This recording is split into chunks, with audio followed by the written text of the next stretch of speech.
Production funding for Ruckus has been provided by gifts from Dave and Jamie Cummings, the Fred and Lou Hartwig family, Peter and Barbara Gattermeyer, the Courtney S. Turner Charitable Trust, John H. Mize, and Bank of America N.A. co-trustees, and by viewers like you.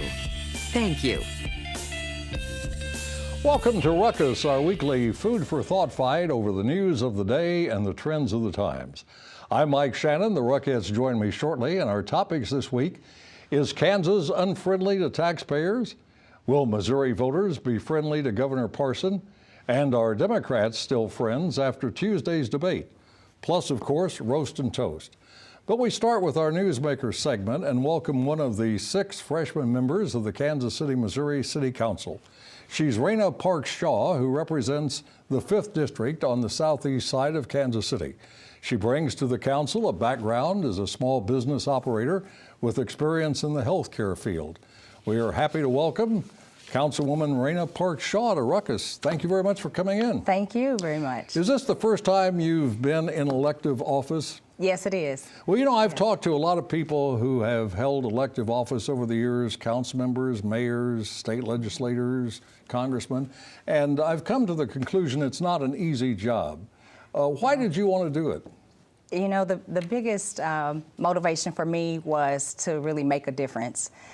Just ultimately wanting to see positive change here in Kansas City, and I felt like with my well-rounded experience, I'd be able to do that. You've been on the council now for just a few weeks. Is it like you thought it was going to be?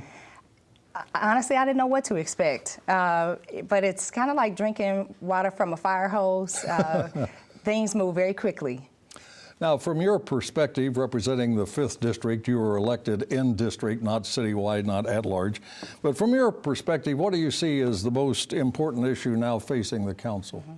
You know, obviously we have an issue with affordable housing.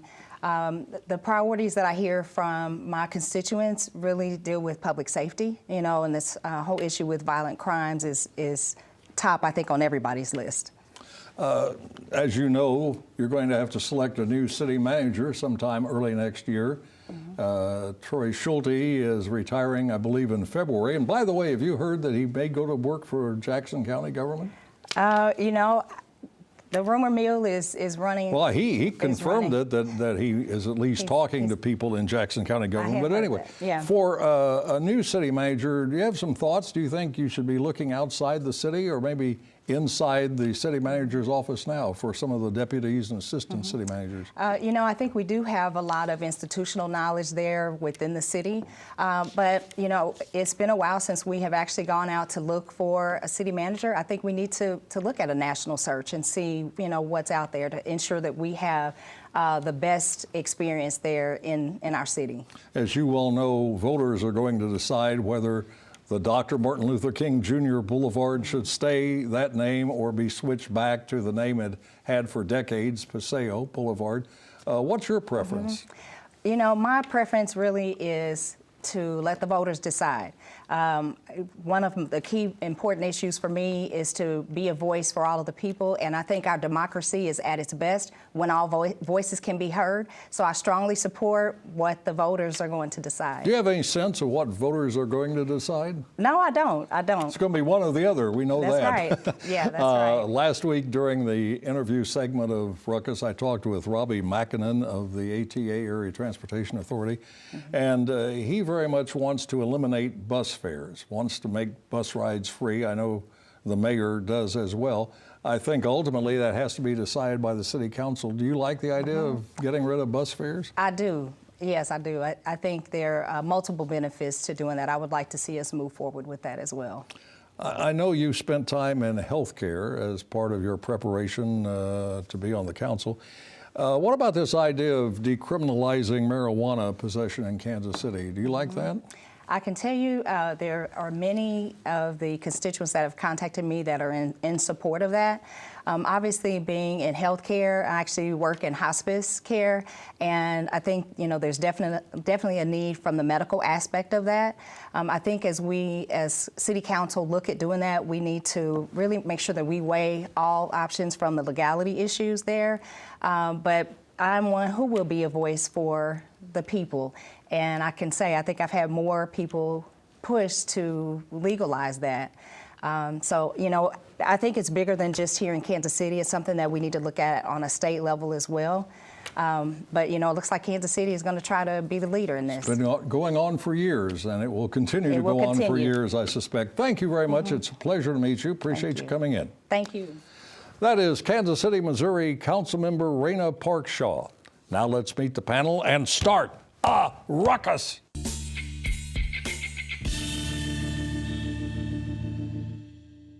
Dave Troppert is CEO of the Kansas Policy Institute. Gwen Grant is president and CEO of the Urban League in Kansas City. Jason Grill is founder of J. Grill Media, a public affairs, strategic communications, and media relations consulting firm. And Ron Freeman is a motivational speaker and writer. Thanks to all of you for coming in today. There was a time when we were told Kansas was a paradise for people looking for low tax rates. Now apparently that no longer is true. According to Kiplinger, a business news forecasting service, Kansas has become the 10th least friendly tax state in the country. One reason, a high sales tax rate of 8.67%. And if you believe people move to and from states with an eye toward tax relief, consider this. Another study, this one a couple of years ago, from United Van Lines, says Kansas is one of the 5 most popular states in the country to leave, move from, get out of. So what about these studies? Is there a connection? Should they cause the Democratic governor and the GOP-controlled legislature, not to mention the nearly 3 million residents, some real and genuine concern, Dave? Well, Mike, if they care about job creation and economic growth, they better care an awful lot about this. This is not anything new. It's been going on for decades. But if you just look at the data, compare the 10 worst states and the 10 best states from that study, and I think you have the data here to show job growth since 1998 has been more than double in the 10 best states versus Kiplinger's 10 worst states. It was 39% increase from 1998 to 2017 versus 17%. 33% more GDP growth. The 10 states that are the 10 best states have gained population. They've gained 4.7 million. The 10 worst states have lost over 6 million residents. That's people voting with their feet, choosing to leave and go somewhere else. Are tax rates the most significant factor in those changes, do you think? Tax rates are one of the major factors, but taxes also have, because of the impact it has on economic growth, they might not say I'm leaving for taxes, they're leaving for better job opportunities. And when you have a better economic condition in states that have lower taxes, they might be moving for jobs, but taxes are a part of the reason those jobs are there and not here. When people who ran LLCs, limited liability corporations, paid no income tax in Kansas, were people flocking to move to Kansas? Well, they weren't leaving. I think that's the bigger issue. I think when you look at the agriculture economy, you look at energy, and those things have taken big hits recently. And in my opinion, this whole situation validates where Sam Brownback wanted to lead the state in terms of tax policy. The consequences are there. It's pretty obvious. You tax people too much, they leave. Well, do I recall correctly all the criticism of Brownback and the state for having taxes that were too low just yes, a couple of years ago? Exactly. I mean, are they dramatically higher now than they were a couple of years ago? They are, Mike. They are. Income tax hike that took place. Income tax, you know, the marginal rates might be a little bit lower than they were, but the overall tax burden is much higher because they also increased the state sales tax. They've since taken away, Laura Kelly and others have taken away the ability to deduct some of your property taxes and mortgage interest and so forth. So the net tax burden, this is according to legislative research, the net tax burden was higher even before this last income tax increase. Gwen, I think you... Brownback wasn't working. I mean, it was killing the economy. No, not at all. Not at all. You've been reading the Star too much. Oh, well. read all those other papers. No, if you look at the data, it wasn't doing it. Those tax cuts really had a negative impact that forced the legislature to reverse them. That is what the talking points say. The reason they reversed it was they didn't have the courage to otherwise balance the budget. Well, the it was Supreme Court's not demand causing. the Supreme Court's demand for Education. education I'm sorry. funding. Gwen, I want to ask you, I think I've heard you complain before about Kansas taxing food Yes. at the same yes, rate it they taxes tax, everything they else. tax food at a high rate. 8.67%. Yes, at the standard rate, when most states just do not do that. Right. And I think that's In really... fact, 32 states don't do that at all. 32 states don't do it at all. Missouri does it at a rate of about 1.225%. So, I mean, Kansas really needs to take a look at that. That's really... But Missouri also has local municipalities that bump that thing up, like Kansas City, Missouri, and other places. So Sales tax in Kansas City at some places can be up to 10, 10%, I yeah. think, or maybe even higher. Oh, yeah. Sales tax in Johnson County is higher than New York City. When you go, because 8.67 is the statewide average, you get sales taxes over 10% in some parts of Johnson County. That's worse than New York City and a lot of other major cities. Jason, how is Missouri overall? It's called a mixed state in the it's study. it's kind of both ways, like you said. I mean, the gas tax is the lowest, I think, in the country, which is why our I-70 corridor is so bad. Which is In hoping fact, that the effort to Hyperloop get comes- the gas tax increased, the people voted that down just a They year or did. so They ago. did. And there was some Tax loop. There was weird. some We pay weird less at funding the in pump, that too. That's mechanism. good. But low gas tax, lower property tax in Kansas. I think a little higher income tax for the top echelon. It's 6%, but that Like you. might be going down. They have been efforts to move that down. So it's kind of mixed, like you said. But Missouri has more assets to showcase as far as with St. Louis and Kansas City for job creation and quality Certainly a of life. lot more people. Right. Much Double higher the people. population. Just final question, Jason, from your experience, and you were in the legislature, do you think people move from one state to another principally because of the tax rate? Maybe retirees and older folks on Why are fixed you looking incomes. at me? I'm going, Mike. You said you were moving to Florida. People leave for opportunities, for job opportunities, for quality of life, for many things. And I think that the older population maybe leaves for the tax. But most purposes. people aren't leaving because of the tax rate. I don't think so. I think there's a combination of a lot of things. All right. It is still a year away, but it looks like Missouri may already have its two candidates for governor. Both already hold state offices. Nicole Galloway is the state auditor and a Democrat. She's in the Kansas City area from time to time, checking on the Clay County budget battle. Mike Parson is the governor, a Republican who did not run for the job. He was elected lieutenant governor in 2016 and assumed the top job when Eric Greitens resigned. In the race for campaign funds, Parson is getting some major help. He is benefiting from Uniting Missouri, a political action committee financed in part by Rex Singfield, a St. Louis billionaire who, along with Crosby Kemper III, founded the Show Me Institute.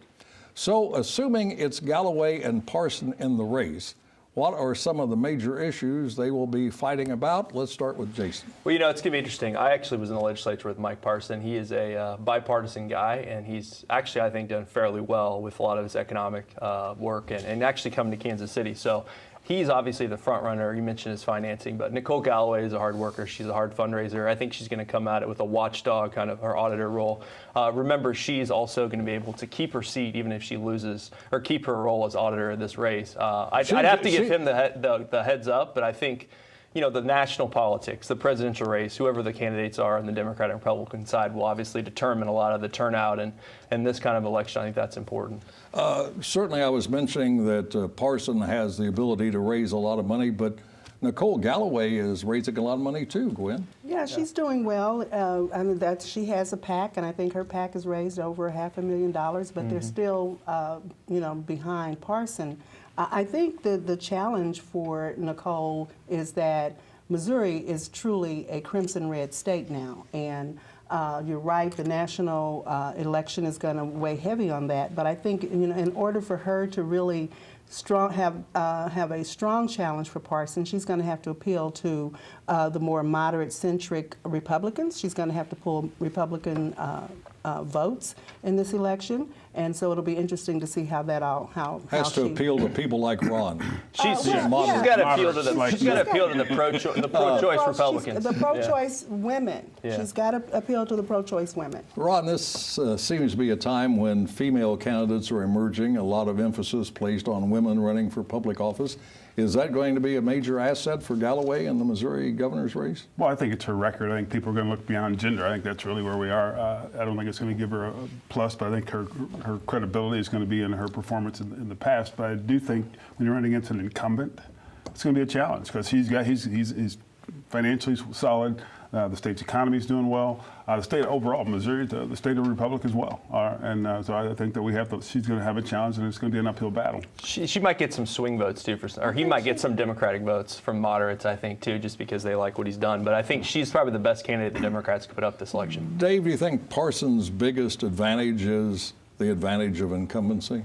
You know, incumbency is a strong advantage in any race. Not having any major scandals will probably help him too. They can focus on the record and not on all the bad stuff that usually is a distraction. Gwen, typically Democrats win big cities in Missouri, St. Louis and Kansas City, and Republicans fare better in the rural areas. Is there any way that you can see where Galloway might get some support in rural Missouri? If she reaches out in the rural areas around the issue of Medicaid expansion, I think she could pick up traction in those areas. And she really needs to make a strong case about women's reproductive health, women's right to choose. That's how she will maybe pull swing votes from Republicans, and bring out her base as well. So I think that's the approach. Jason, Gwen listed several possible campaign issues. What other obviously, might they be arguing the about? national economy will have an effect. I don't know if that really have anything to do with it, but it will. She mentioned the abortion issue. That was probably the only really, truly, if you're a That's going to be moderate, on the ballot, the extreme, isn't it? Is that going to be on the ballot? I don't know if it is or not. I need to check into that. But I know the Supreme Court. Yeah, the deal is that Parsons signed that abortion bill, Right. and that caused people who had The been one that supporting stops him abortions to after 6 shift weeks or because so. they felt that was too far to the right. Right. The And that's assault kind of on what abortion she rights. got into and the so race. she's got to push on that when she, with her campaign. I think the biggest issue is probably going to be the presidential race. I mean, depending on how that goes, I mean, the Trump effect is going to be real, and we'll see how that impacts. And who the overall Democratic race. candidate is. Right. Yes, that's going to be an Which issue. we will be talking about in just a moment. segue, was a good segue. Thank you, Jason. That was good. There was yet another debate this week featuring the myriad of folks running for the Democratic presidential nomination. Heading into the CNN New York Times event, Joe Biden was still leading the national polls while Elizabeth Warren gained the top spot in some state polling. This was the first debate since Bernie Sanders suffered a heart attack, and there was interest in how he would perform. There is a great deal to cover about that 3-hour debate, but let's begin with this. What was your big takeaway from the Tuesday debate, Gwen?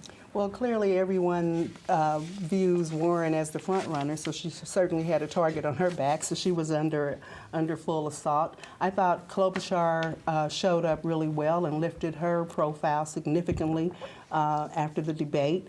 Biden was somewhat out of the fray because he's kind of fallen back. I felt like he performed fairly well. I know that some of the pundits kind of jumped on him about his few little gaffes. His incoherence? Exponentially, but I thought he did well, and I thought it was a good night, even though Sanders,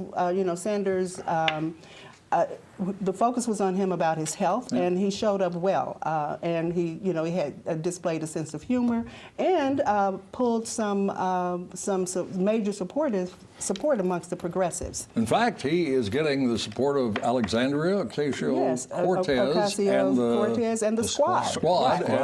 And so he left, even though you may say Warren held her on and still maybe won the night, but certainly Sanders. Do you think he's back in? Do you think AOC's support, that might play a key role? Well, he's certainly not out. Well, he's a socialist, and she likes that kind of politics. He's a progressive. Ron, what was your big takeaway, your big headline from the debate? I know you love watching Democratic presidential debates. All 3 hours, It's my right, Ron? favorite. Oh, I was there glued. No, there was, I think, to me, the thing that really kind of, and maybe this is a bad thing to say, but the truth is, you look at, 78-year-old, 76-year-old, 7-year-old, and you wonder about the energy. You wonder about the ability. You've got a guy who just had a heart attack. You get a guy who memory seems to be a little bit fuzzy. I think that creates challenges. I think that's probably why Elizabeth Warren has pushed forward, I really think, ahead of those two. But Buttigieg, the guy from Indiana, is probably the guy that I like, the energy he brought, and I think he sounded like a sensible candidate that might have a chance to push forward in that race. Buttigieg. Mayor Pete. Oh, Mayor Pete. Mayor Pete. It's not Buttigieg. No, it's not. No, it's not. That's his And I only believe issue he has right now I is believe his Trump last is name. in his 70s. What, 70 what? Who? He's old. Trump He's is old. 73, Trump I is old believe. also. Yeah. So you Yeah, know, Trump, I think if you so get he's that- making an age about making a point about age. But Trump doesn't seem is to old. lose the energy. I mean, he fights on Twitter like nobody's business. Well, he's seen it. I think Elizabeth His Warren is brain in is the early damaged. 70s. She's 70. Yes, he's 70 Yeah. years old. How much impact, Dave, does the impeachment process have on the selection of a candidate for the Democratic nomination? I don't know that it has a lot of impact. Most of them seem to come out in favor of it. You know, with few exception, there really wasn't much difference among those candidates. It was like a 3-hour telethon for socialism. Oh my Here. God. No, it was. I mean, No, you're right. and it was free stuff for everybody. Very few people, even the ones who said they had a plan, didn't really have a plan for it. Because, you know, as Margaret Thatcher famously said, the problem with socialism is eventually you run out of other people's money. And you can't tax people enough. You could confiscate all the assets of the so-called wealthy, and you still couldn't pay for these plans. Nobody wants to put the truth on paper because the math doesn't work. Jason, He obviously hasn't been to Elizabeth Warren's website. That's all No, about his it's plans. not, right, I haven't right. either, but she had no plan to answer the question. we'll get to that. She had a plan to not answer the question. She didn't want to answer that question. You would think, listening to Democrats, they are so happy that they're going to be running against Donald Trump, that he will be so easy to obliterate in the race. Do they really believe that? I don't think so. I think if you had a bet on it right now, it's probably 50 to 50. I mean, or 60 to 40. I mean, it's a close election. I mean, no matter how you slice it. So they might say that, but I know that they think it's going to be a tough race no matter what happens in this impeachment inquiry just because of the partisanship going on. I'm interested, Ron. Gwen said that she thought Joe Biden did pretty well. Do you think he did pretty well? I mean, I think he was Joe Biden. I do think that, again, the challenge for, I mean, it seemed to have some things that he couldn't quite remember or say the way he wanted to. I think that you have a reality of the issue with his son in the Ukraine is going to be a factor before this is all undone. And they kind of were, they were guarded. They're not going to come at him really publicly in that primary. But I think overall, he's got issues. He's got baggage. And then again, you have Elizabeth Warren, who seems to be rising. And Some of us have moderated political debates, maybe all of us, I don't know. Can you think of a worse format than the one that CNN employed for that debate? I actually thought the moderators did a good job, Mike. Well, I didn't say they did a bad job, They but the kept it whole moving. concept of 12 people, Yeah. some of them hardly ever got called upon. Yeah. The leaders and the polls got the majority of the questions. And the questions were oftentimes fairly soft, don't you think? As if the moderators... Well, I Tend just to don't know how agree. do The Ellen question? you have 12 candidates on a stage and make everyone happy? It's why impossible. do it Right. that way? Well, yeah, no, it It's was so early still. They have to do it that way. It is, and yeah, the number of candidates kind of drives that, but it's not a good forum. CNN, they kind of wavered. They went back and forth between. Actually, the candidates did a better job of pressing. Will you answer the question? You know, something as simple as, and I forget which candidate it was, claimed that Ohio had lost jobs under President Trump. That's a bald-faced lie. Ohio's gained 86,000 jobs since November of 2016, private sector jobs. That's not to say Trump did it, but something as simple as saying, well, you've lost jobs. I mean, you know something like that's going to come up, be prepared for So it. you're calling for truth in politics? Kind of outrageous. Yeah, well, I've been known to Call tilt for windmills. truth. All Call right, for now it truth is- in the White it House. is How time- about news. that? Time now Call for the truth in the president to news. tell the It truth. is still time now for Roast and Toast, where the Rockettes have 30 seconds each to participate, evacuate, or extirpate. And let's start with Gwen. I'm toasting the life and legacy of Missouri State Senator Yvonne Wilson, who passed away Monday morning at the age of 90. Senator Wilson devoted most of her life to serving our community. She spent 35 years as an educator in the Kansas City School District prior to serving with distinction in the Missouri legislature as state representative for 5 years and as senator for 6 years. She was a fierce and formidable advocate for education, children, and equity. Her life and service will leave an indelible mark on our community. Jason. I'd like to toast the moderates in the debate the other night, Mayor Pete Buttigieg, Amy Klobuchar, Senator Klobuchar, and Vice President Biden for pushing back against Elizabeth Warren and Bernie Sanders. I think that's great. I thought Mayor Pete won the debate. He's rising in Iowa and New Hampshire. He's going to probably be in the top 4. He's got a ton of money. But I really appreciated that the people on the moderate wing of the Democratic Party, which actually calling out some of these policies and pushing back, I thought that was a lively debate. I think that's good for the party, and I'm excited, as most people are in the moderate. Democrats or Republicans are in the middle, so that's an exciting thing for our country, and I toast the moderates in that Democratic debate. Dave. A roast to the Johnson County School District suing vaping manufacturer Juul. I mean, sure, vaping is a problem and it's a distraction in schools, but so are cell phones. You know, are Apple and Samsung next on the lawsuit bandwagon? Look, expel the students who won't stop vaping and focus on educating the kids who want to learn. All right, Ron. So I'm going to roast the Chiefs kingdom, Mike. We've got a bunch of people complaining because the Chiefs had a couple of weeks where they not look so good, but they're still that same talented team. The NFL is full of players, great talent, and I believe our guys have what it takes to get it right, and we're going to move on and win this thing.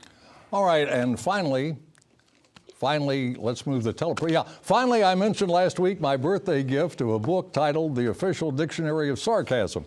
So as I pledge not to quote from it every week, here is the official sarcastic definition of a politician: a person who inspires such inherent distrust that we feel perfectly comfortable letting him or her make a whole bunch of important decisions for us.